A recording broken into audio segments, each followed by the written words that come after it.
தேவனை உறுதியாய் பற்றிக் கொள்ளும் வாழ்க்கை. தேவனை உறுதியாய் பற்றிக் கொள்ளும் வாழ்க்கை. தேவனை உறுதியாய் பற்றிக் கொள்ளும் பொழுது, அது எப்படி நாம் உறுதியாய் பற்றிக் கொள்வது? அதை எந்த மாரி எப்படி பற்றிக் கொண்டா என்ன நம்ம பயன் அடைவோம்? அப்படிங்கிறது குறித்து ஆவியானவர் கொடுத்த வார்த்தைகளை உங்களிடத்துல கொஞ்சம் சற்று நேரம் உங்களிடத்துல நான் கொடுக்க வாஞ்சிக்கிறேன்.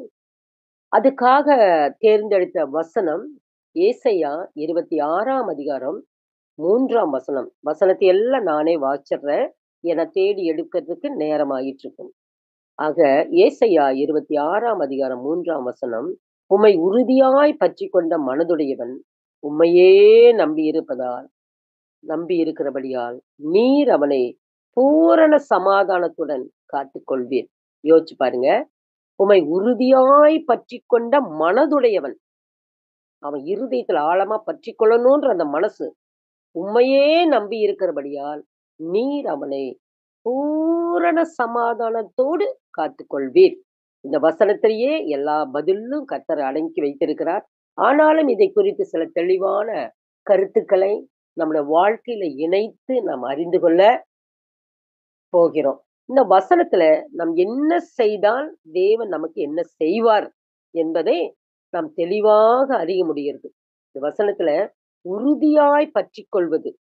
உறுதியாய் பற்றிக் கொள்வது என்பது ஒரு முக்கியமான வார்த்தையாக உள்ளது என்று பார்க்கிறோம். உறுதியாய் பற்றிக் கொள்வது என்பது இறுக பிடித்துக் கொள்வது என்பது எல்லோரும் அறிந்ததே. பற்றிக் கொள்ளுதல் என்பது எதற்காக என்றால், இந்த பற்றிக் கொள்வதே எதற்காகனா, கீழே விழுந்து விடாமல். பொதுவான பற்றிக் கொள்ளுதலையே பத்தி நம்ம பேசணும்னா, ஏன் பற்றிக் கொள்றோம்?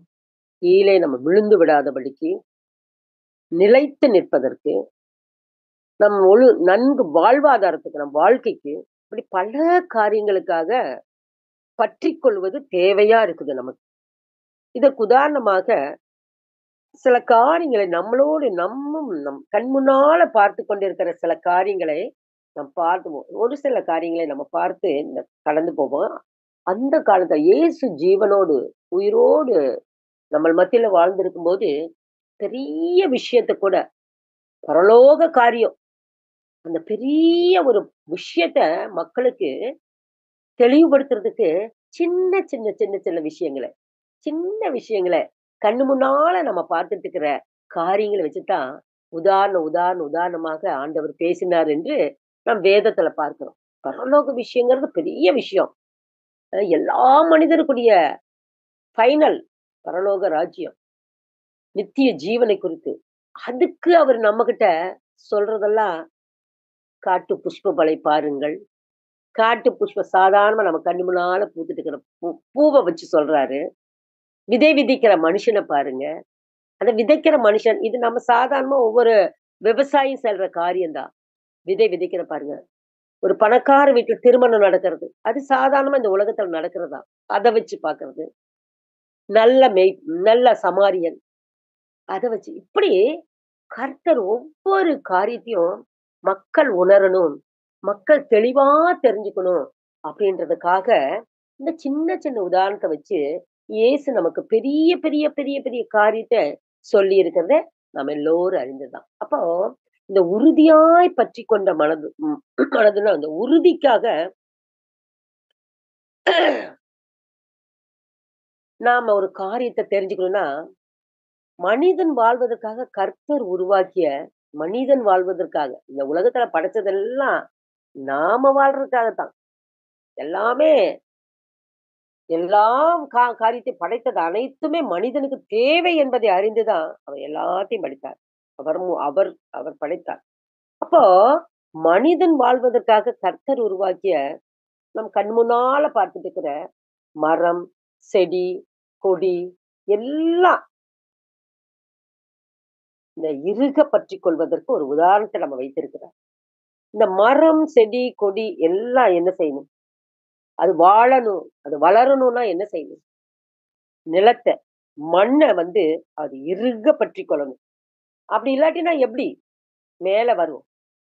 பூமிக்கு கீழ அது இறுக பற்றி அந்த மண்ண பற்றிட்டா தான் அது நிலத்துக்கு மேல வளர முடியும். அப்படி அந்த இறுக பற்றிக் கொள்வதற்கு அதுக்கு ஒரு ஒரு பொருள் தேவை. அது பற்றிக் கொள்வதற்கு என்று தனியா, கனி கொடுக்கிறதுக்கு என்று தனியா, அப்படி இருக்கும்போது, அது அந்த வேர் பகுதி. பூமிக்கு அடியில, நம் கண்ணுக்கு முன்னால தெரியாத வேர் பகுதி. அது இறுக பற்றிக் கொள்வதற்கு அது என்ன செய்யுது? வேர நிலத்துக்குள்ள விட்டு ஆழமா, இன்னும் ஆழமா இருக்கணும்னா, பெரிய பெரிய மரமெல்லாம் பார்த்தா, ஆணி வேர், ஜல்லி வேர் ஆணி வேர், ஆ பிரான்ச்சஸ் ரூட்ஸ் இந்த மாரி நெறைய வேர்கள் விட்டு, அந்த மண்ணுக்குள்ள ஆழமா கொண்டு போகுது. எந்த அளவுக்கு அது ஆழம் போகுதோ, அந்த அளவுக்கு அது ஸ்ட்ராங்கா நிக்குது. சில செடிகள் ஜல்லி வேர் உள்ளது. அதுகளால ரொம்ப நிக்க முடியாது. அதனால அது சீக்கிரம் பூ பூத்து, காய் காய்ச்சு, அப்படியே சாஞ்சிரும். அப்படியே அழுகிரும். அது மறைஞ்சிரும். ஆனா, அந்த வேர் ஆழமா விட்ட வேர் என்ன வேர் உள்ள பெரிய மரங்கள், பெரிய பெரிய மரங்கள், நம்ம இன்றைக்கு நம்ம கண்ணு முன்னால பார்க்கலாம். 100 வருஷ மரம், 200 வருஷ மரம், 200 வருஷ மரம்ன்னு சொல்லுவாங்க ஒரு பெரிய மரம். இன்னும் சொல்லப்போனா, இந்த ஃபாசில்ஸ் எல்லாம் நான் பாட்னி படிச்சதுனால, இந்த ஃபாசில்ஸ்ன்றதெல்லாம் ஆயிரக்கணக்கான வருஷம் உள்ள மரங்கள். இப்படியெல்லாம் வந்து மரங்கள் இந்த உலகத்துல இருக்குது. அதெல்லாம் எப்படி அவ்வளவு வருஷ கணக்கா இருக்குது? அது வாழ்க்கையில அவ்வளவு வருஷத்துக்கு இருக்கிற காரணம், அந்த வேர் வந்து அப்படியே மண்ணுக்குள்ள ஊன்றப்படுகிறது. விழுந்து விடாதபடிக்கு. ஊன்றப்படும் பொழுது, அது அப்படியே ஸ்ட்ராங்கா இருக்குது. அது எந்த பெருங்காற்று வரும்போதும், மழை தண்ணி பெருக்கெடுத்து வரும்போதெல்லாம், அது ஸ்ட்ராங்கா நிக்குது. சில சில எதிர்பாராத சில பயங்கரமான காற்று, புயல், மழை, புயல் அது இருக்கும்போது நம்ம நம்ம வர்தா புயல் எல்லாம் வரும்போது நம்ம எத்தனையோ மரம் செடிகள்லாம் சாஞ்சிருச்சு. அது நமக்கு தெரியும். அது வந்து இயற்கை அப்பாற்பட்டது. இந்த சாதாரண வாழ்க்கைக்கு அப்பாற்பட்டது.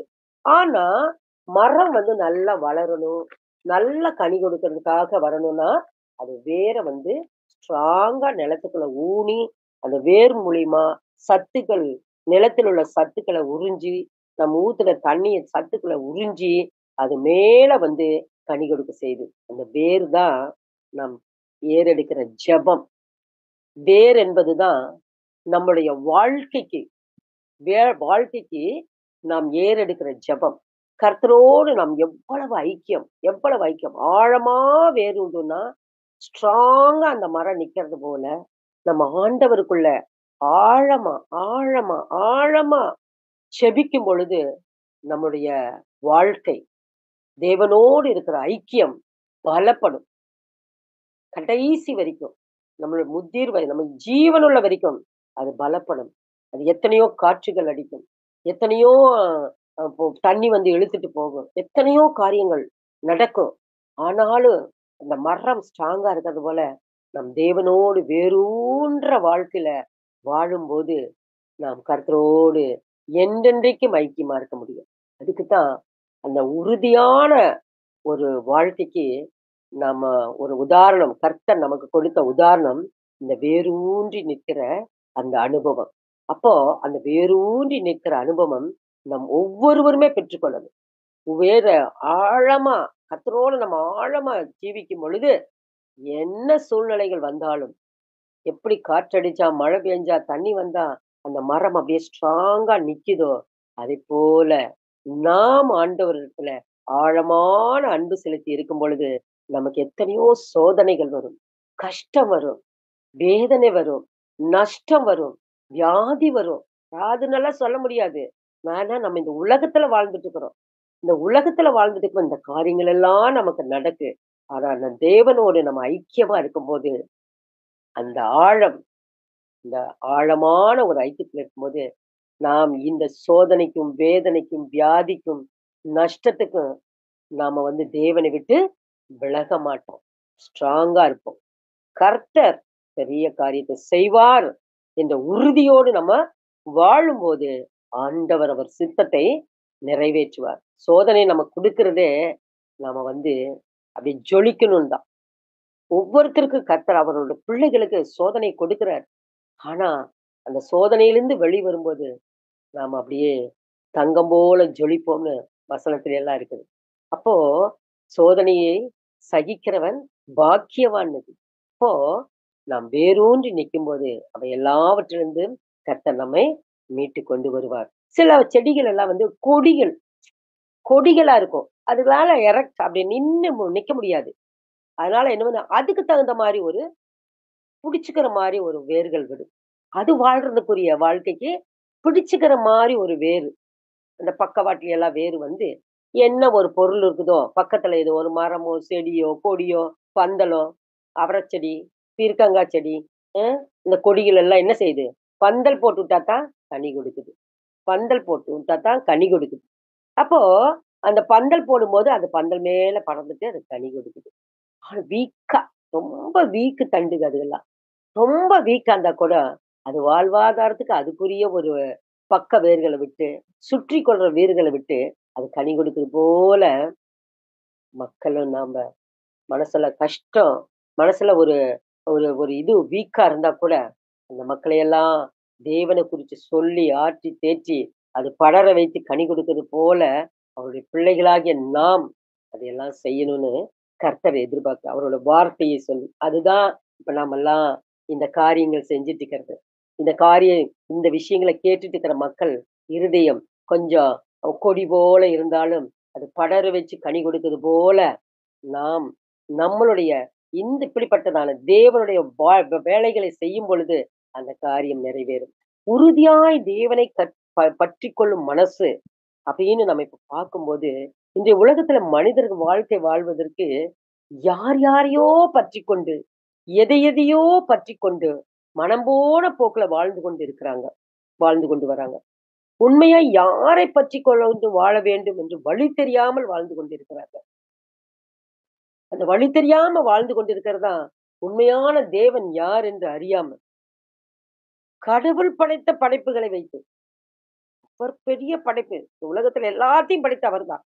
ஆனா கடவுள் படைத்த பொருள்களை வைத்துக்கொண்டு, கடவுள் படைத்த ஜீவன்களை வைத்துக்கொண்டு, இவைகளே எங்களை ரட்சித்த தேவன் என்று வழி தெரியாம மனிதர்கள் வாழ்ந்துட்டு இருக்கிறாங்க. இந்த உலகத்துல அந்த வாழ்ந்து கொண்டிருக்காங்க அந்த மக்கள் எல்லாம். ஜீவனுள்ள தேவனை அறியாத மக்கள். ஆனா ஜீவனுள்ள அறிந்த தேவனை அறிந்த பிள்ளைகள் தேவனை பற்றிக்கொண்டு வாழும்போது பெற்றுக்கொள்ள ஆசீர்வாதம் ஏராளம் ஏராளம் என்று நமக்கு தெரியும். அப்படிப்பட்ட ஆசீர்வாதம் நம்ம என்னன்னு தேவனை இறுக பற்றிக்கொண்டு வாழும்போது, நம் வேத வசனத்தின் மூலமா நமக்கு எல்லாமே வந்து வசனத்தின் அடிப்படை தான். ஏன்னா வசனம் வந்து கர்த்தருடைய வார்த்தை. வார்த்தைகள் வேத வசனம் வந்து கர்த்தருடைய வார்த்தை. அந்த கர்த்தருடைய வார்த்தை ஒரு நாளும் பொய்யாகுமா? நெவர். இருக்கவே இருக்காது.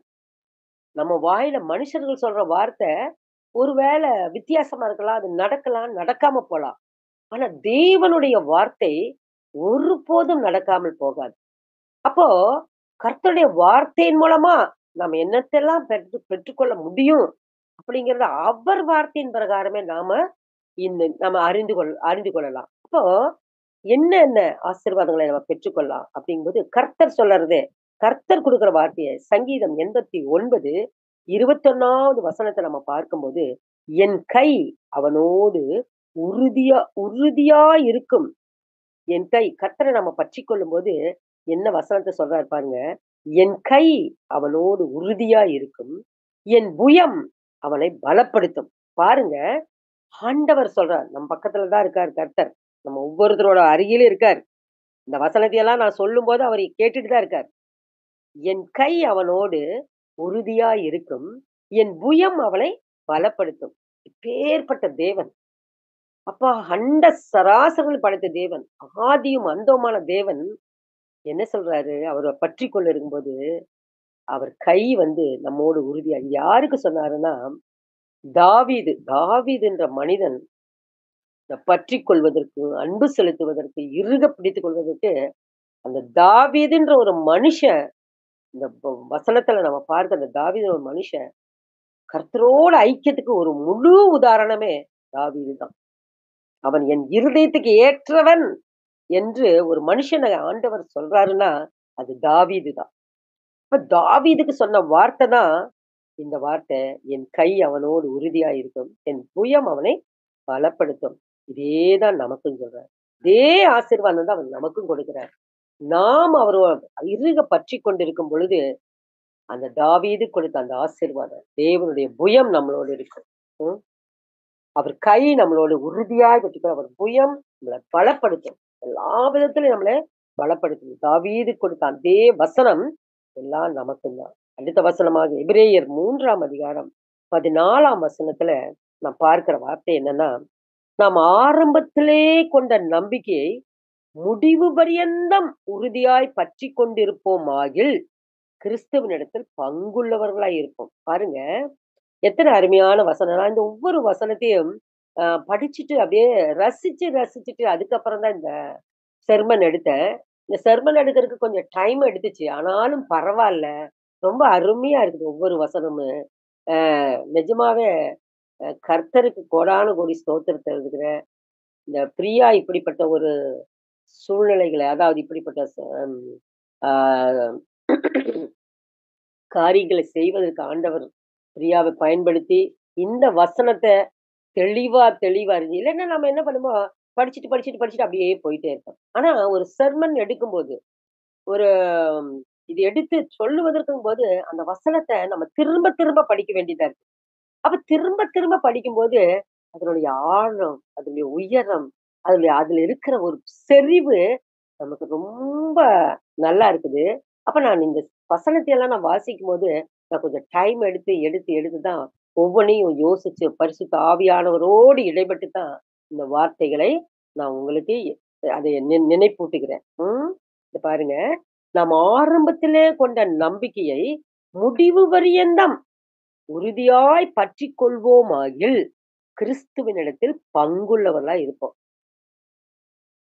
நாம் ஒவ்வொருவருமே கர்த்தரை தெரிந்து கொண்டு, அதாவது ரட்சிக்கப்பட்ட புதிதுல அவரோடு ஐக்கியமாய் இருப்பதும், அவருக்காக ஓடுவதும், அவருடைய வார்த்தையின்படி நடப்பது, அதிக முயற்சி செய்து இப்படியாக கடைபிடித்துக் கொண்டிருப்போம். ஆரம்பத்துல இப்படியாக கடைபிடித்துதான் நாட்கள் செல்ல செல்ல நம்மிடத்துல கொஞ்சம் உற்சாகம் குறைவதும், கொஞ்சம் தாமதமாவதும், செயல்ல கொஞ்சம் தொய்ந்து போவதும், இப்படியான காரியம் கொஞ்சம் நடைபெறத்தான் செயல்படுகிறது. அப்படி நடைபெறுகிற சில பேரு ஆரம்பத்துல இருந்தே ஆ இறுதி பரியந்தம் இருக்காங்க. ஆனாலும் கொஞ்சம் மாற்றங்கள் வருகிற அந்த மனிதர்களுக்கு அந்த வார்த்தைகளை இப்படிப்பட்ட வார்த்தைகள் தான் சொல்றாரு. நம்ம தேவனோடு பங்குள்ளவர்களா இருப்போம்னா, அந்த ஆரம்பத்தில் கொண்ட அவர் மீது கொண்ட நம்பிக்கை. அப்போ அப்படிப்பட்ட வார்த்தைக்கு பங்குள்ளவர்களா நாங்க அப்ப தேவனோடு நம்ம பங்குள்ளவர்களா இருப்போம். கிறிஸ்துவனிடத்தில் பங்குள்ளவரா இருப்போம்னு கர்த்தர் சொல்றாரு.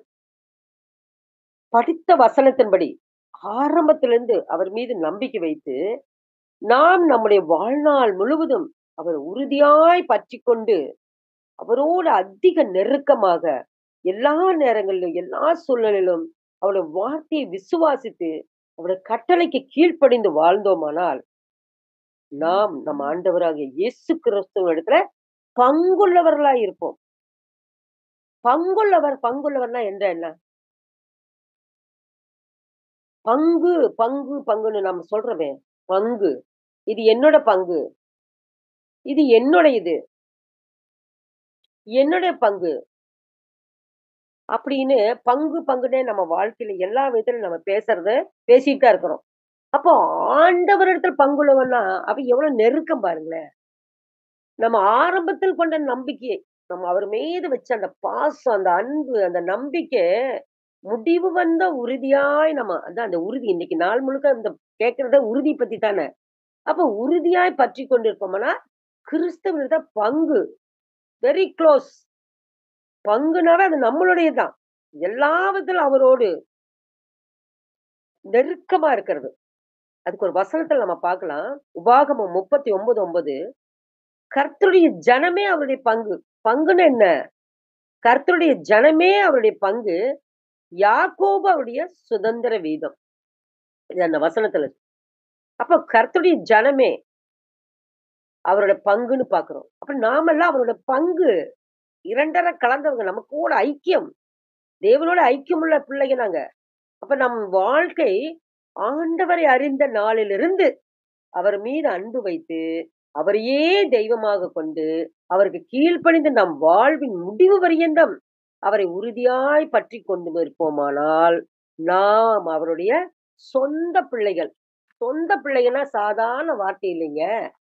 சொந்த பிள்ளை என்பது எல்லா விதத்திலயும் நம்ம பங்குள்ளவர்கள். சொந்த பிள்ளைக்கு தான் சொத்துரிமை. இந்த உலகத்துல கூட சொந்த பிள்ளைகளுக்கு தான் சொத்துரிமை. எடுத்து இது ஏதோ பக்கத்து வீட்ல, அ சொந்தக்காரங்க அப்படி அப்படி இல்ல. சொந்த பிள்ளைகள் எந்த ஒரு பங்குமே ஆஸ்தியில பிரிப்பதெல்லாம் கூட சொந்த பிள்ளைகளுக்கு தான் அந்த உரிமை உண்டு. அப்போ நாம் அவர்ல பங்குள்ளவர்களா இருக்கும்போது, நாம் அவருடைய சொந்த பிள்ளைகளா மாறி, அவருக்குரிய சகல ஆசீர்வாதத்தையும் நாம் பெற்றுக்கொள்ள முடியும். இதுக்கெல்லாம் ஆரம்பத்திலிருந்து நாம அவர உறுதியாய் பற்றிக் கொள்ளணும். ஆரம்பத்திலிருந்து. ஆரம்பத்திலிருந்தே நம்பிக்கை நம்ம அவர் மீது கொண்ட நம்பிக்கை உறுதியாய் பற்றிக் கொண்டு போய் இருப்போமானால், கிறிஸ்துவினிடத்துல நாம் பங்குள்ளவர்களாய் இருக்கிறோம். எவ்வளவு அருமையான வார்த்தை பாருங்க. நம்ம பங்கு எப்படி? அவர் நமக்கு அவருடைய ஜனமே நாமளே தான் அவரோட பங்கு. அப்ப அவருக்குரியது எல்லாம் நம்மளுடையது. அவருக்குரியது எல்லாம் நம்மளுடையதுதான். அதனால அவர் பெரிய ஐஸ்வர்ய சம்பந்தர். அவர் பெரிய தேவன். அவரால முடியாத ஒன்று இல்ல. அவர்ட்ட இல்லாத ஒன்றும் இல்ல. அவரால் செய்ய முடியாது. தேவரீர் சகலத்தையும் செய்ய வல்லவர். அவர் செய்ய நினைத்தது தடைபடாது. நமக்கு ஒரு விஷயத்த அவர் செய்யணும்னு இருந்தா, அது தடைபடாம அவர் கொடுப்பார். அவர் செய்ய நினைக்கணும். அவர நினைக்க வைக்கிறது நம்முடைய ஜெபம். ஜெபத்துல அவருக்கு நினைப்பூட்டுது. அப்போ சகல ஆசீர்வாதங்களுக்கு நாம் பங்குள்ளவர்களா இருக்கிறோம். கர்த்தரை நம்புகிறவர்களுக்கு கிடைக்கும் பலன், பரலோகத்துல என்ன? பூலோகத்துல என்ன? இந்த விஷயத்த நம்ம பார்க்கலாம். கர்த்தரை நம்புகிறவர்களுக்கு பரலோகத்துல என்ன பலன்? பாருங்க. சங்கீதம் 31:19 உமக்கு பயந்தவர்களுக்கும், மனுபுத்திரருக்கு முன்பாக உம்மை நம்புகிறவர்களுக்கும், நீர் உண்டு பண்ணி வைத்திருக்கிற உம்முடைய நன்மை எவ்வளவு பெரிதாயிருக்கிறது. எத்தனை அருமையான வசனம் பாருங்க. உமக்கு பயந்தவர்களுக்கும், ம் மனுபுத்திரருக்கு முன்பாக உம்மை நம்புகிறவருக்கும், நீர் உண்டு பண்ணி வைத்திருக்கிற உம்முடைய நன்மை எவ்வளவு பெரிதா இருக்கிறது. நம்ம இன்னும் இத பார்க்கல. எவ்வளவு பெரிதான ஒரு நன்மையை நமக்கு அவர் வைத்திருக்கிறார். வசனத்தில் சொல்றாரு. வசனம் ஒரு நாளும் பொய்த்து போகாது. வசனமெல்லாம் வார்த்தை தான். கர்த்தர் தான். தேவன் தான் வார்த்தையா யோவான் 1:1 வார்த்தையா இருக்கிறார். இந்த வார்த்தையெல்லாம் தேவன் தான். பக்கத்துல நம்மளோடு இருந்து கேட்டுட்டு இருக்கிறார். இதுல ஒரு எழுத்து, ஒரு உறுப்பு கூட மாறாது. அப்படிப்பட்ட வார்த்தை தான் இதெல்லாம். 1 கொரிந்தியர் 2:9 எழுதி இருக்கிறபடி எழுதி இருக்கிறபடி தேவன் தம்மில் அன்பு கூறுகிறவர்களுக்கு ஆயத்தம் பண்ணினவர்களை கண் காணவும் இல்லை, காது கேட்கவும் இல்லை, அவைகள் மனுஷனுடைய இருதயத்தில் தோன்றவும் இல்லை. பாருங்க, இது நமக்கு வைத்திருக்கிற ஆசீர்வாதம். அவருக்கு பங்குள்ளவர்களா இருக்கிற நமக்கு ஆண்டவர் வைத்திருக்கிற ஆசீர்வாதம் எழுதி இருக்கிறபடி எழுதி வைத்திருக்கிறார். என்ன எழுதி வைத்திருக்கிறார்? இது பார்க்கலாம். எழுதி இருக்கு தேவன் தன்னில் அன்பு கூறுவதற்கு ஆயத்தம் பண்ணினவர்களை நம்ம கண்ணு பார்க்கல, காது கேட்கல, அவைகள் மனுஷனுடைய இருதயத்தில் தோன்றும் இல்லை. ஆனா வச்சிட்டு இருக்கிறார் ஆண்டவர் நமக்கு. அவருடைய பங்கான அவருடைய பிள்ளைகளுக்கு ஆண்டவர் என்ன வச்சிட்டு இருக்கிறாரு? பார்க்கலாமா வசனத்தை? யோவான் 14:2, 3 என் பிதாவின் வீட்டில் அநேக வாசஸ்தலம் உண்டு. அப்படி இல்லாதிருந்தால் நான் உங்களுக்கு சொல்லி இருப்பேன். ஒரு ஸ்தலத்தை உங்களுக்காக ஆயத்தம் பண்ண போகிறேன். நான் போய் உங்களுக்காக ஸ்தலத்தை ஆயத்தம் பண்ணின பின்பு நான் இருக்கிற இடத்திலே நீங்களும் இருக்கும்படி நான் மறுபடியும் வந்து உங்களை என்னிடத்தில் சேர்த்துக் கொள்வேன். இதுக்கு மேல என்னங்க நமக்கு ஒரு பெரிய பாக்கியம்? அ இதுக்கு மேல நமக்கு என்ன வேணும்?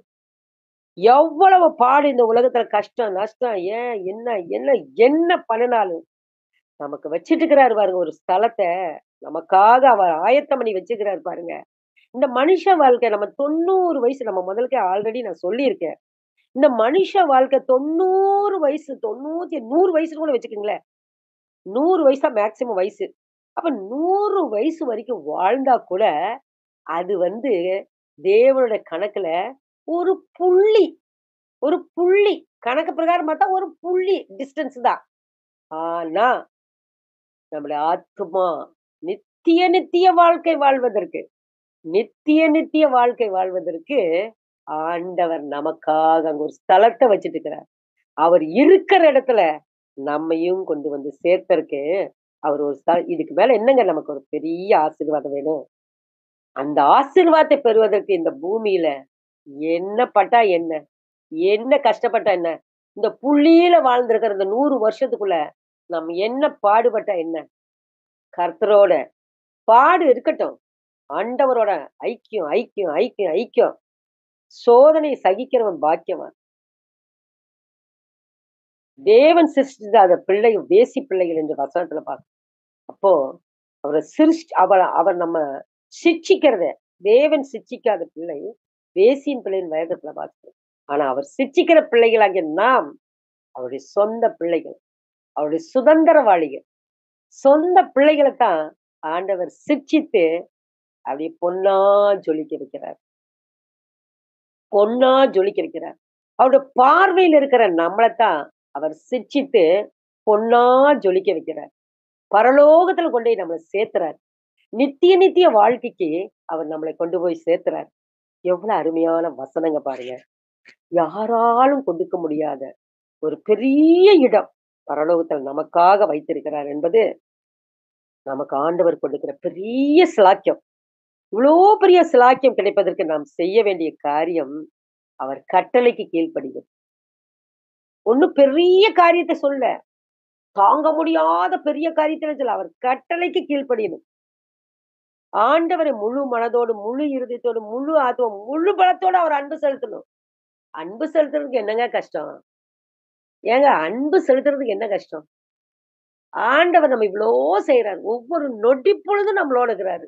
பாதுகாக்கிறார், பலப்பட்ட சகாயம் செய்றாரு, சாப்பாடு கூட, துணிமணி கூட இருக்க இடம் குடுக்குறாரு. நம்மள இந்த பொல்லாத உலகம், ஐயோ! அப்பா அந்த சாத்தானும், கர்த்தர் நம்மள பாதுகாக்கணும் ஒரு இமை பொழுது அந்த சாத்தான் நம்மளை எல்லாம் திம்சம் பண்ணிருவான். ஆனா ஆண்டவர் நம்மள எல்லாம் ரத்த கோட்டைகள மூடி மறைச்சிட்டு இருக்கிறாரு. நம்மள எல்லாம் அவருடைய சட்டையின் கீழ் மூடி மறைச்சிருக்கிறாரு. அவருடைய தூதர்கள கொண்டு காத்துக் கொள்றார். இதெல்லாம் அவர் நமக்கு கொடுக்கிற பாதுகாப்பு.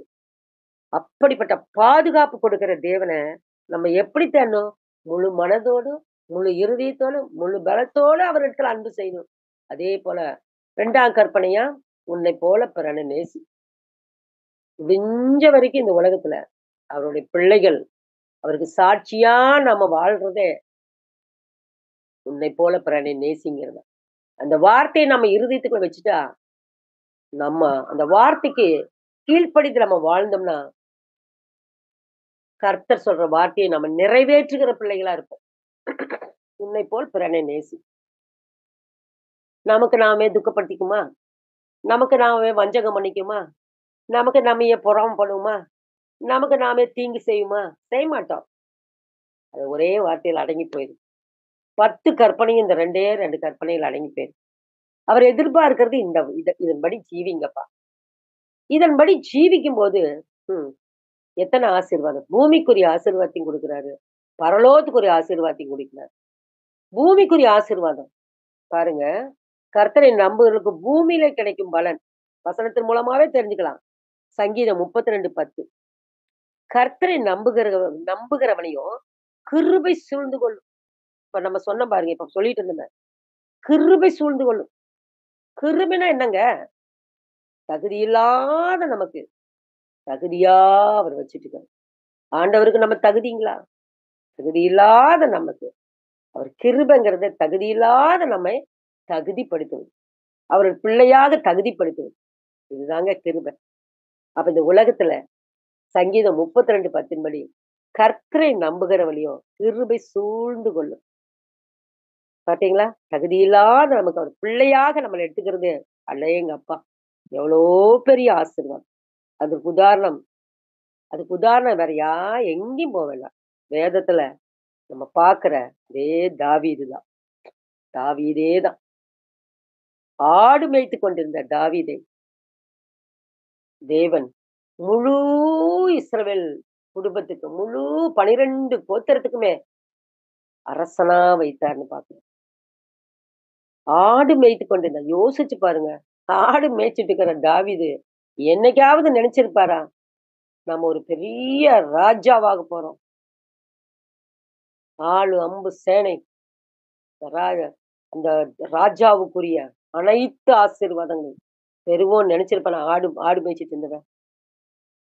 ஒரு சாமுவேல் வந்து கர்த்தர் சொன்னாருன்னு போய் அபிஷேகம் பண்ணிட்டு வா. ஈசாயின் பிள்ளை ஈசா ஒரு பிள்ளை இருக்கான். ஆ அவன போய் அபிஷேகம் பண்ணிட்டு வா. அப்படின்னு சொல்லி சாமுவேல தீர்க்கதரிசி அனுப்பும்போது வீட்டுக்கு போனா, அவன் ஈசாயினுடைய பிள்ளைக 7 பேரு.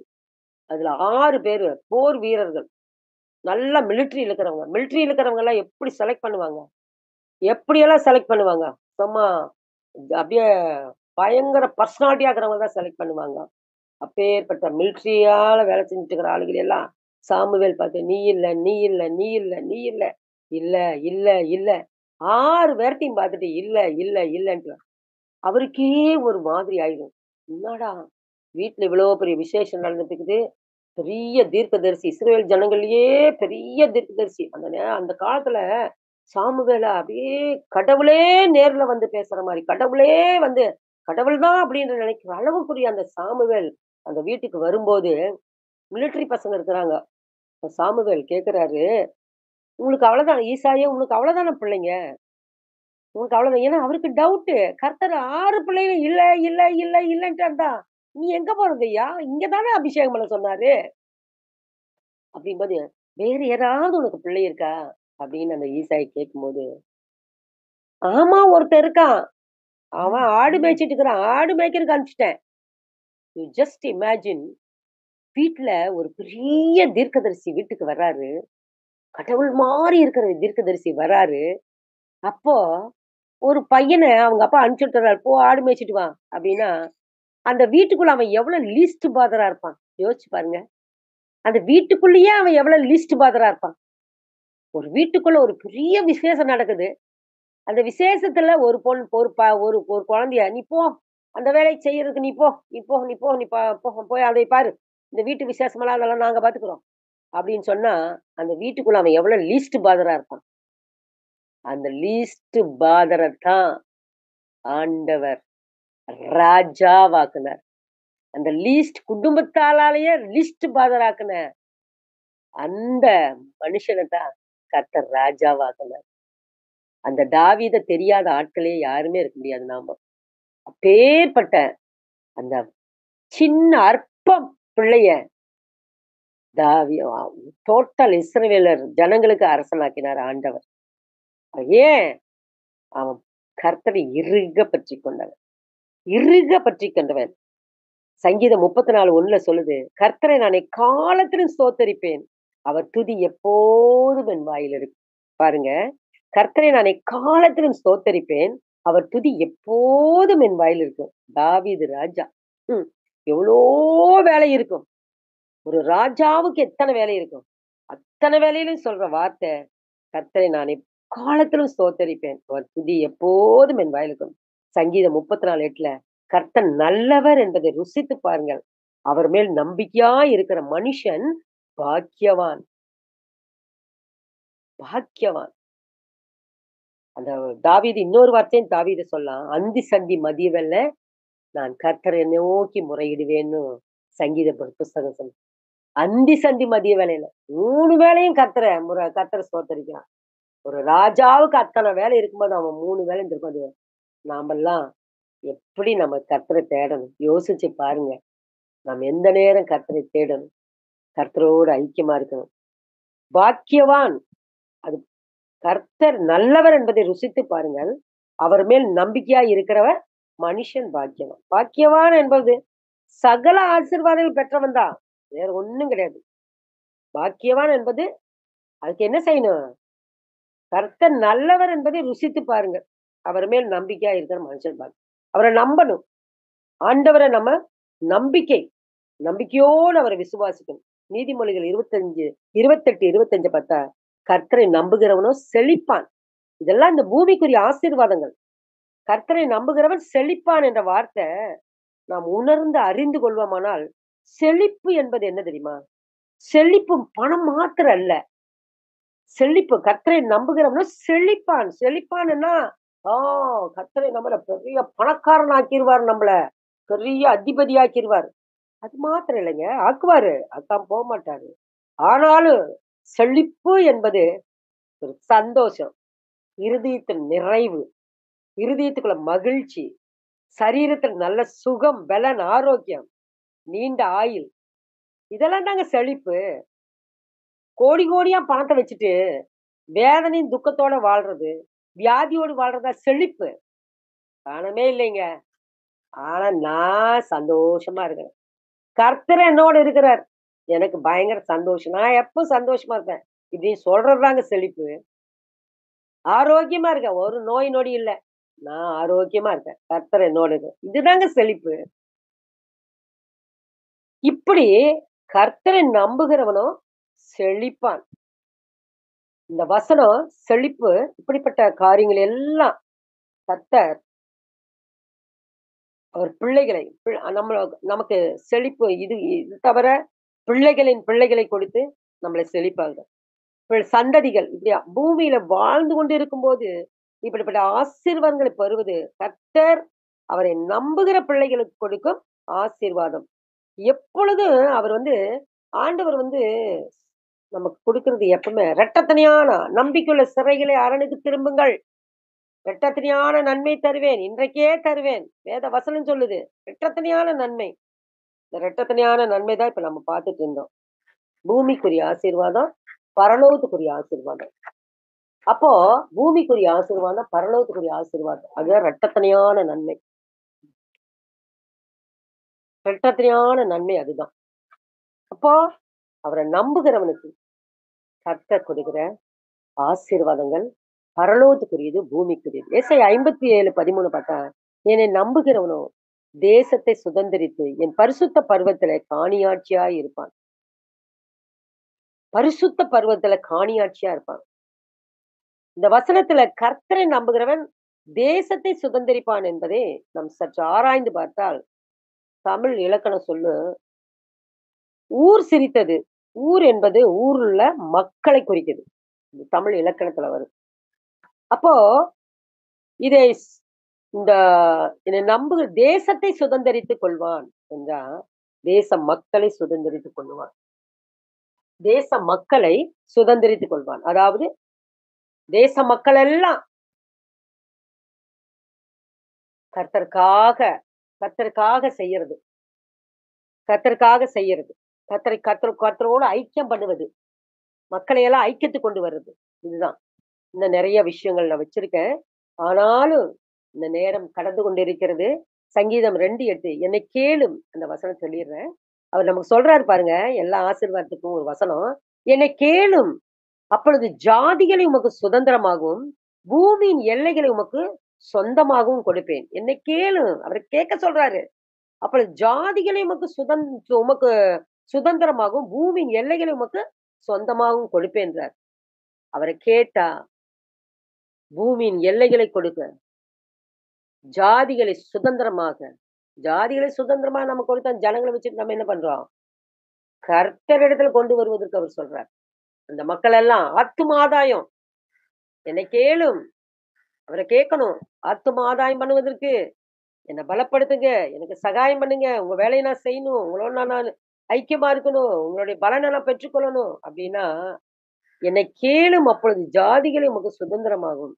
பூமியின் எல்லைகளை உமக்கு சொந்தமாக கொடுப்பேன்னு சொன்ன அந்த வசனத்தின்படி கர்த்தரிடத்துல நம்ம கேட்டு எனக்கு ஜாதிகளை சுதந்திரமாக்க கொடுங்க, கொடுங்க, கொடுங்க.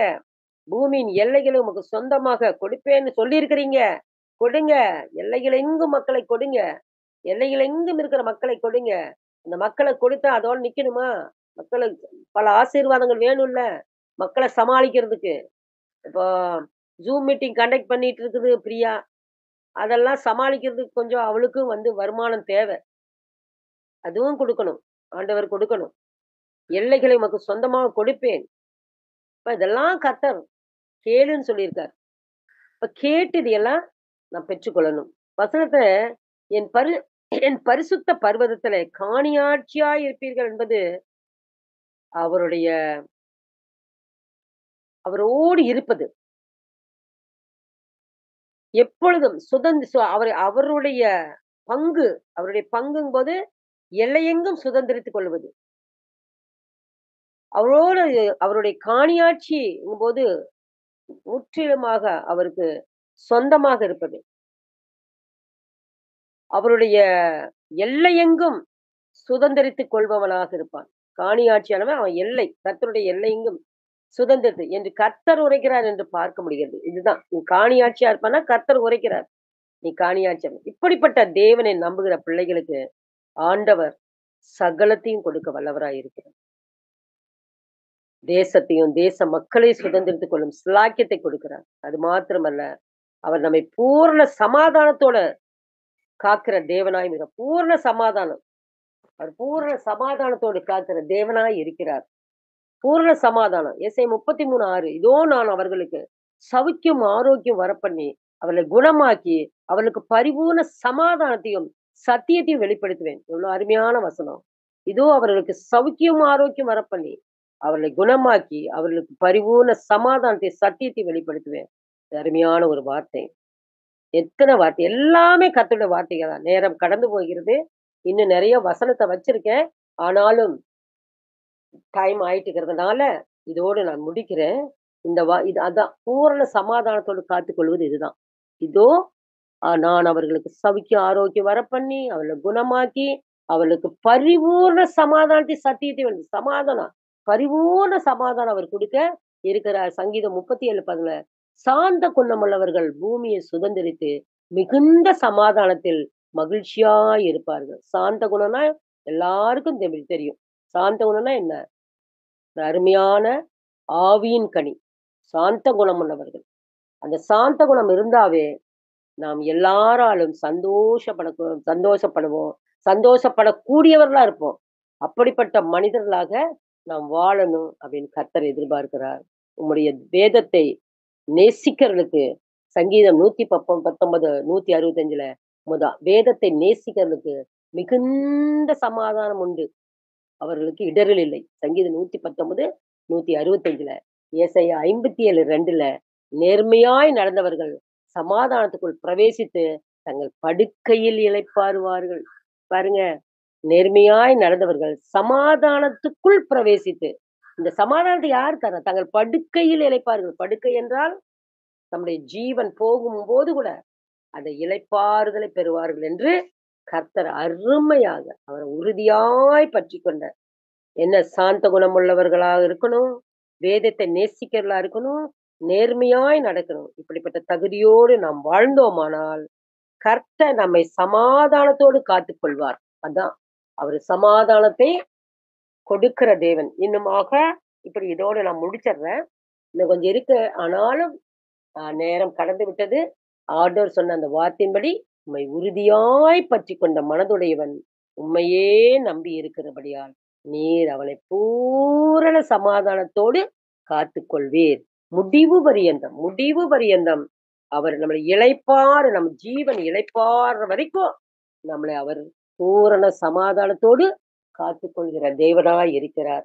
கர்த்தர் தாமே இந்த வார்த்தைகளை ஆசீர்வதித்து இதை கேட்கிற ஒவ்வொருவரைக்கும் ஆண்டவர் பெரிதான ஆசீர்வாதத்தை கொடுக்க வேண்டும் என்று நான் கர்த்தரிடத்துல வேண்டி முடிக்கிறேன். கர்த்தர் தாமே ஆசீர்வதிப்பாராக.